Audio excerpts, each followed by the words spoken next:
Mesdames et messieurs, bonjour ou bonsoir, tout dépend de l'heure à laquelle vous écoutez cette vidéo chez vous.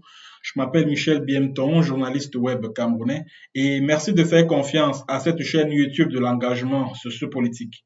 Bienvenue à cette causerie citoyenne sur l'actualité camerounaise et africaine. Bienvenue à la chronique de MBT, mesdames et messieurs.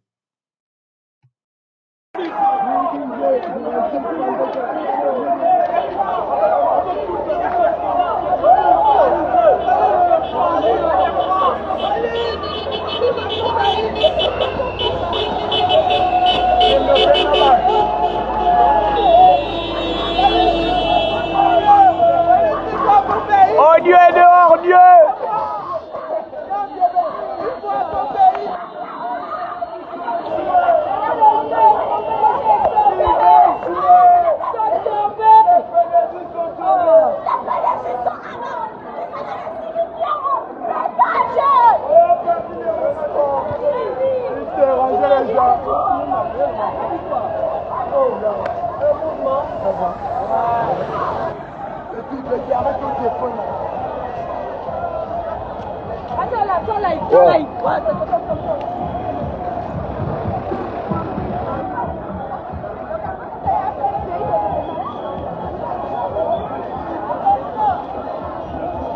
La connexion internet est revenue, démarrer les lives.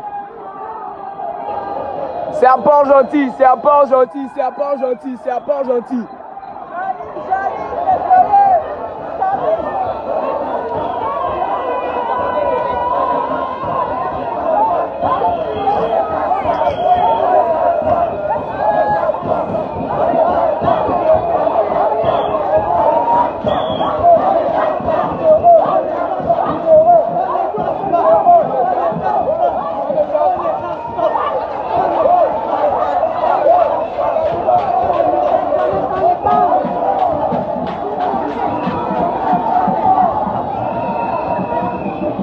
Partagez le live, ça se passe à Port-Gentil, ça se passe à Port-Gentil, partagez le live. Démarrez les directs, la connexion est revenue.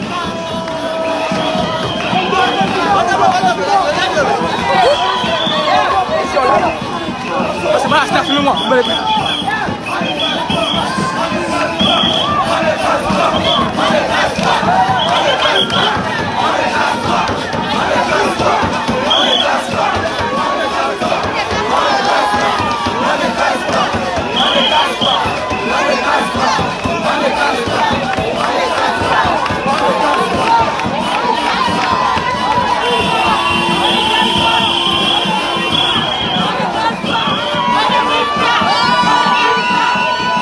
Partagez le live, partagez le live. La connexion est revenue. Partagez le live, c'est un port gentil, partagez le live. Partagez le live.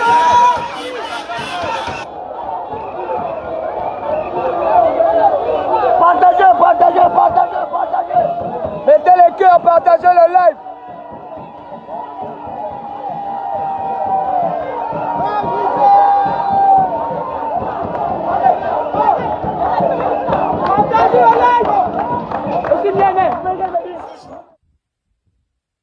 Août 2023, nous, forces de défense et de sécurité, réunis au sein du Comité pour la transition et la restauration des institutions, CTRI, au nom du peuple gabonais et garant de la protection des institutions, avons décidé de défendre la paix en mettant fin au régime en place. À cet effet, les élections générales du 26 août 2023, ainsi que les résultats tronqués, sont annulés. Les frontières sont fermées jusqu'à nouvel ordre. Toutes les institutions de la République sont dissoutes, notamment le gouvernement, le Sénat, l'Assemblée nationale, la Cour constitutionnelle, le Conseil économique, social et environnemental, le Conseil gabonais des élections. Nous appelons la population les communautés des pays frères installés au Gabon, ainsi que les Gabonais de la diaspora, au calme et à la sérénité.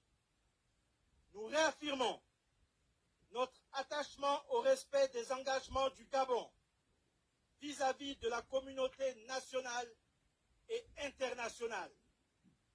Peuple gabonais, c'est enfin notre essor vers la félicité. Que Dieu et les mânes de nos ancêtres bénissent le Gabon. Honneur et fidélité à la patrie, je vous remercie.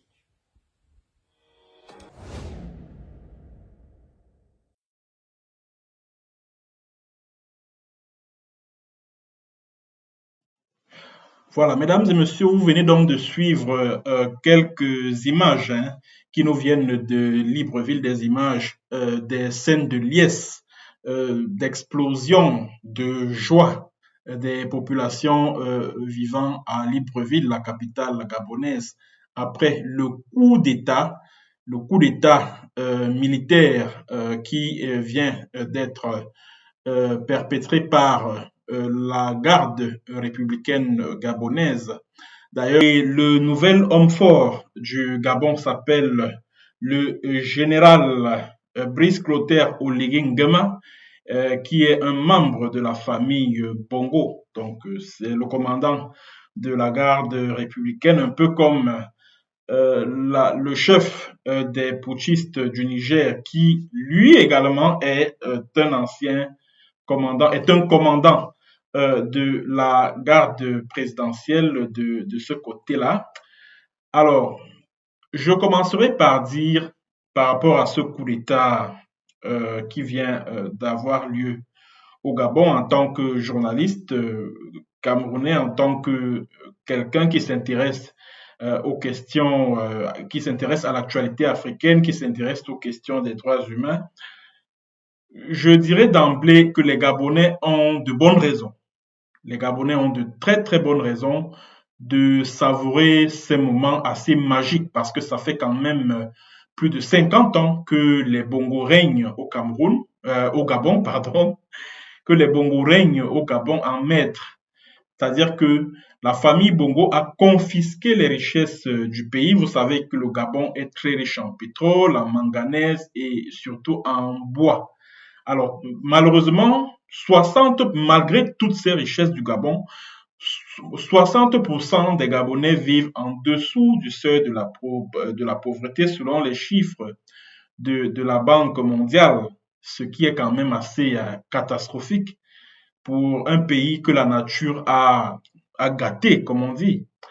Alors, il est tout à fait normal que, quelles que soient les circonstances euh, au cours desquelles la famille Bongo a été éjectée du pouvoir, les Gabonais ont de bonnes raisons de se sentir soulagés d'être enfin débarrassés de la tutelle un peu trop pesante de la famille Bongo qui règne, et je le répète, à la tête de ce pays, qui a régné, puisque c'est du passé désormais, à la tête de ce pays pendant plus de 50 ans. Cependant, j'aimerais inviter les Gabonais à faire un tout petit peu attention à ce qui se trame en ce moment au palais des bords des mers. Je crois que c'est comme ça qu'on appelle le palais présidentiel à Libreville, parce qu'on a le sentiment que on assiste à une espèce de coup d'État à la Paul-Henri Sandaogo Damiba au Burkina Faso. Bon, vous savez, moi j'ai vécu au Burkina, donc je sais de quoi je parle. En fait, ce qui s'est passé au Burkina, c'était quoi? C'est qu'il y avait une grogne au sein de l'armée, parce que vous savez que le Burkina est déchiré par des attaques terroristes au nord, à l'est, les soldats de plus en plus qui tombaient sur le terrain, et puis l'état-major qui faisait pression sur Roch-Marc Christian Kaboré afin qu'il puisse diversifier la coopération, qu'il aille voir d'autres partenaires. Mais Roch-Marc Christian Kaboré a décidé de n'en faire qu'à sa tête. Il a décidé de s'accrocher sur la France Et puis, les bruits de coup d'État ont commencé à circuler au sein de l'armée. Et maintenant, comme la France, c'est-à-dire que la base opérationnelle des services de contre-espionnage français, dont la DGRE, sa base opérationnelle en Afrique de l'Ouest, c'est à l'aéroport de Ouagadougou, la capitale du Burkina Faso.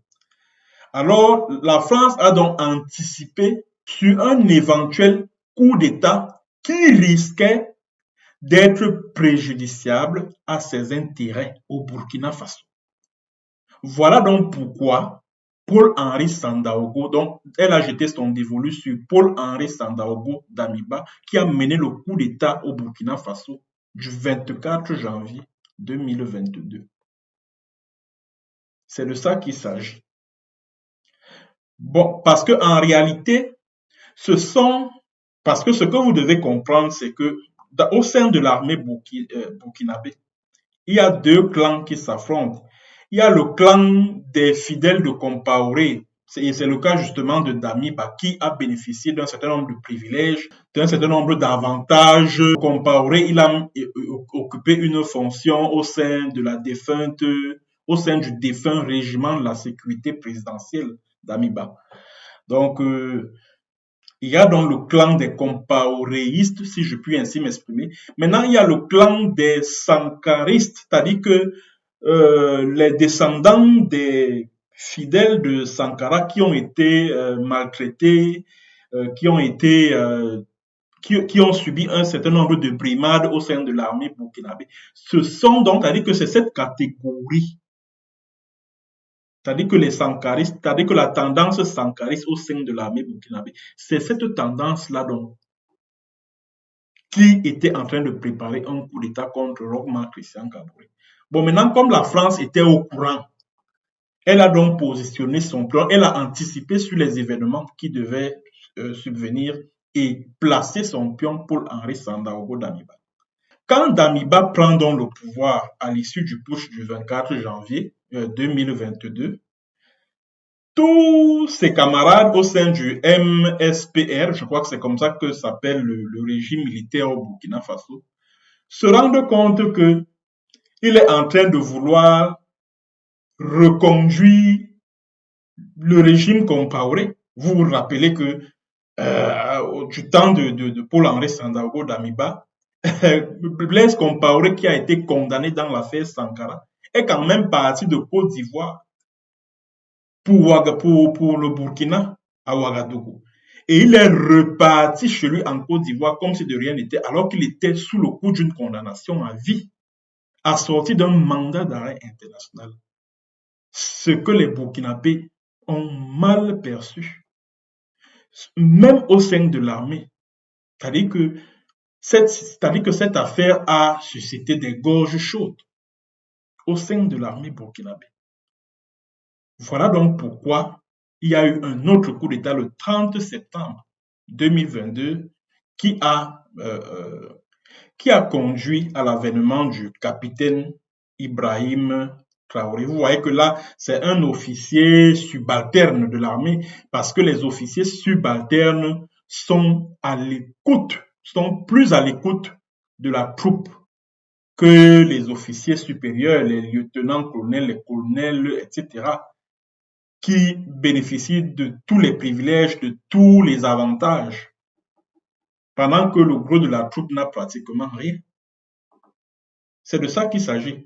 Et la France a été surprise par ce coup d'État d'Ibrahim Traoré. Elle a été surprise. Donc, je suis en train de craindre que le scénario burkinabé soit en train de se reproduire au Gabon. Les élections présidentielles venaient de se tenir.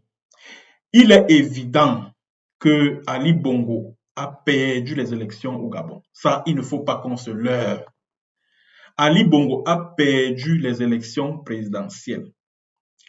Et maintenant, la France ayant anticipé sur le fait que si Ali Bongo est proclamé vainqueur, parce que pour être certain, la France n'est pas sûre de quelque opposant que ce soit au Gabon.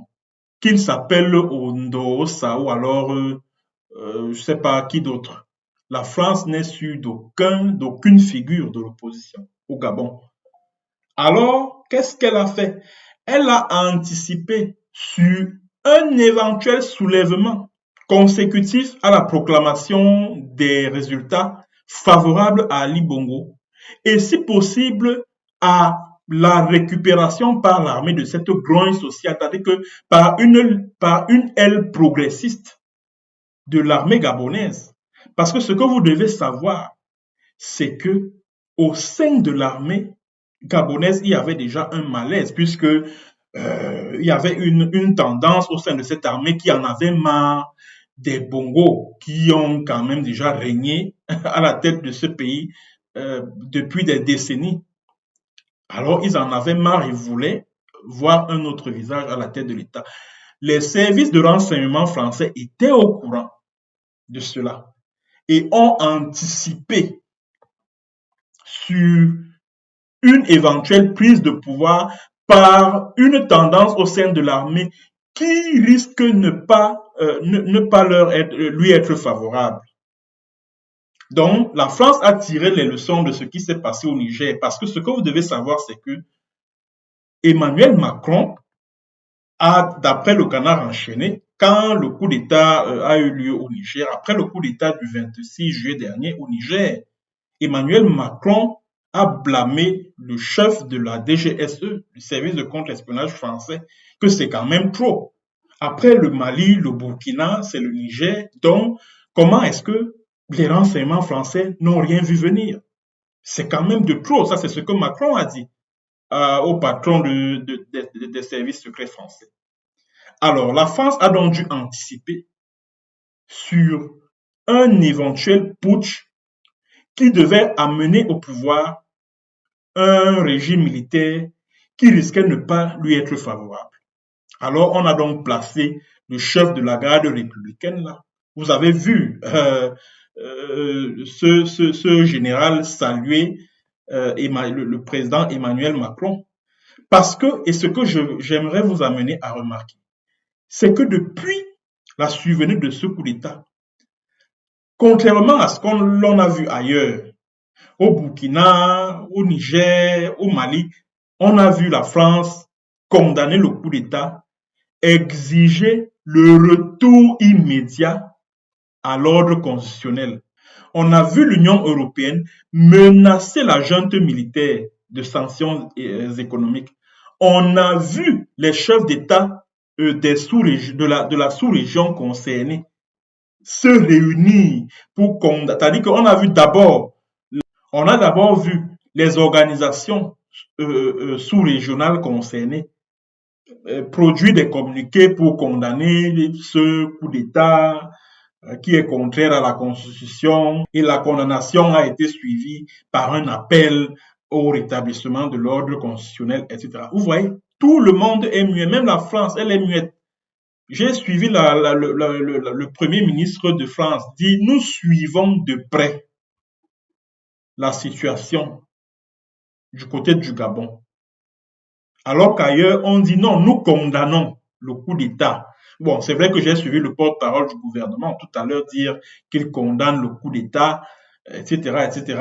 Mais ailleurs, on nous a dit que la France a été claire en disant que nous voulons que le président démocratiquement élu soit rétabli dans ses fonctions. Parce que Ali Bongo a été proclamé vainqueur avant le coup d'État en question. Il a été proclamé vainqueur. Pourquoi cette fois-ci la France ne réagit pas pour exiger qu'Ali Bongo, qui a été élu démocratiquement, soit rétabli dans ses fonctions? Pourquoi la France ne menace pas les putschistes gabonais là, de sanctions? Pourquoi la France est muette depuis? Cela laisse croire que la France est derrière ce coup d'État.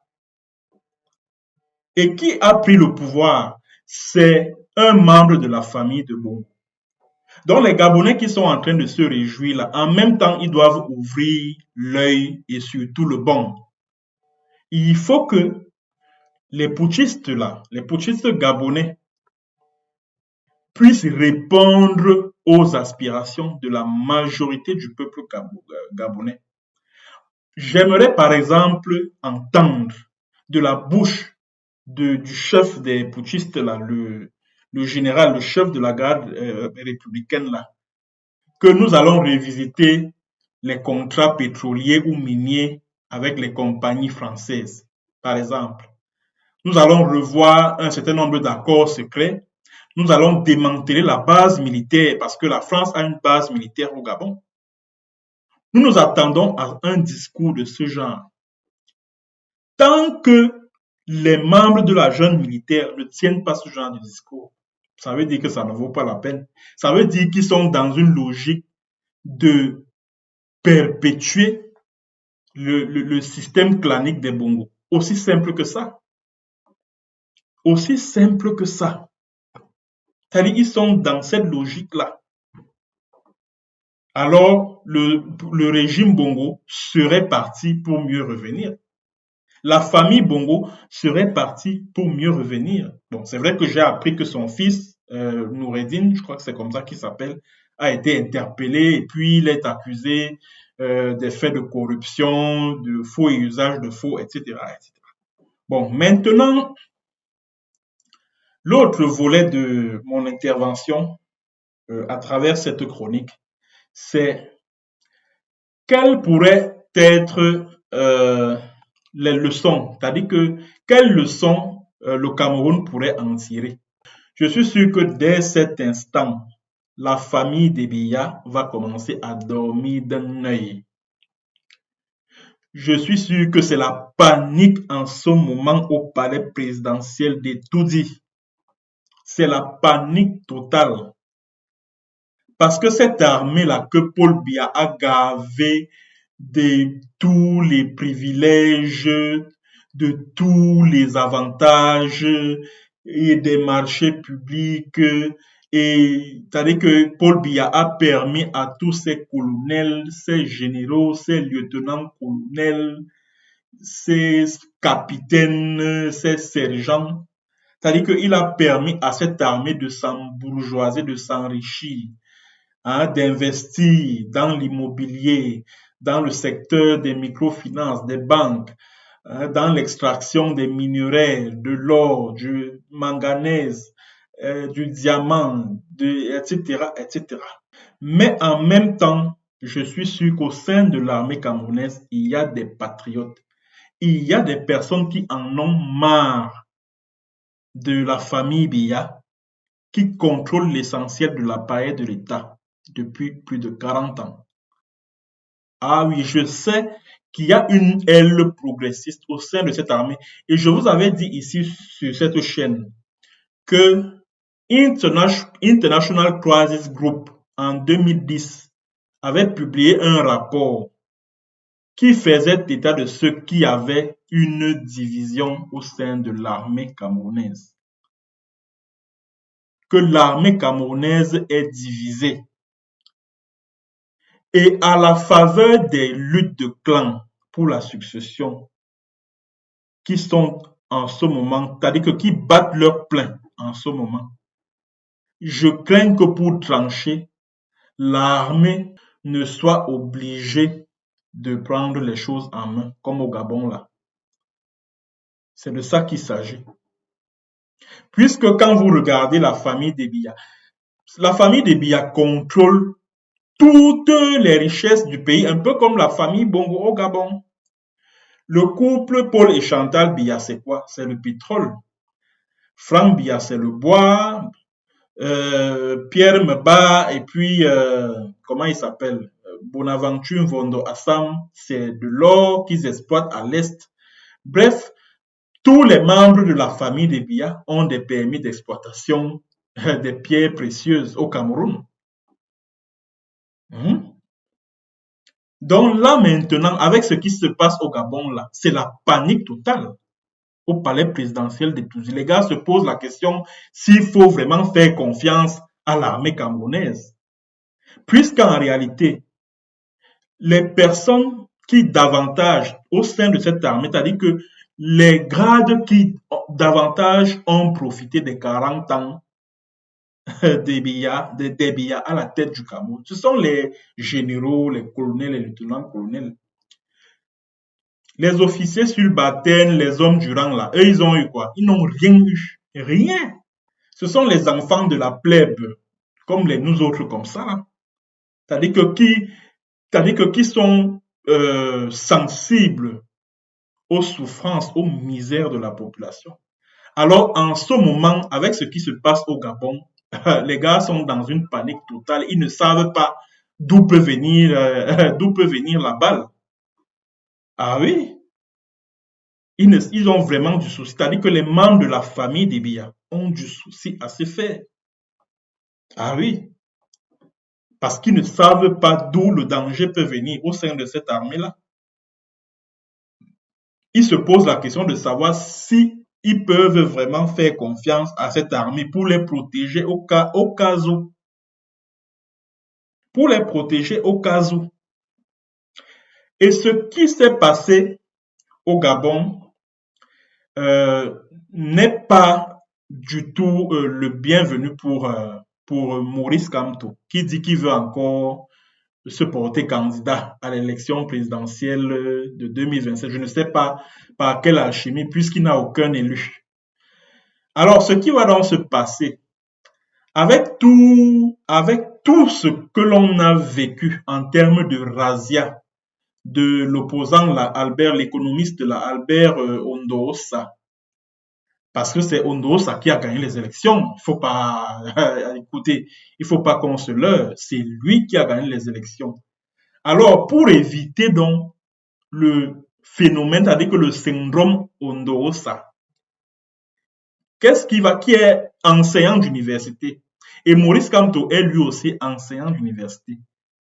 Qu'est-ce que le club des Essingans au pouvoir au Cameroun va faire? Le club des Essingans va tout faire pour empêcher la candidature de Maurice Kamto. Et le club Essingang a toutes les cartes en main pour le faire.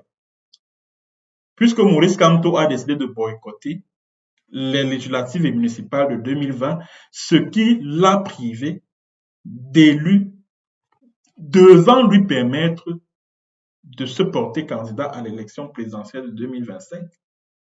Donc la tâche sera encore plus difficile pour Maurice Kamto. Parce que tout récemment, lors de sa dernière conférence de presse, j'ai vu un Maurice Kamto dans une posture de supplication envers Biya afin que ce dernier organise les législatives et les municipales avant la présidentielle. Parce que toute analyse politique tirerait une telle conclusion, selon laquelle, en fait, Maurice Kamto était en train de supplier Paul Biya d'organiser les législatives et municipales avant la présidentielle afin qu'il ait la chance de se porter candidat à ce scrutin présidentiel, à ces élections présidentielles de 2025. C'est de ça qu'il s'agit. Donc le coup d'État du Gabon là, c'est pas une très bonne nouvelle pour Biya et les membres de sa famille. Ce n'est pas une bonne nouvelle, mais alors pas du tout. Parce que vous savez, le régime de Biya est très attentif à ce qui se passe ailleurs en Afrique. Je me rappelle quand il y a eu l'insurrection populaire au Burkina Faso. Je reviens sur le Burkina.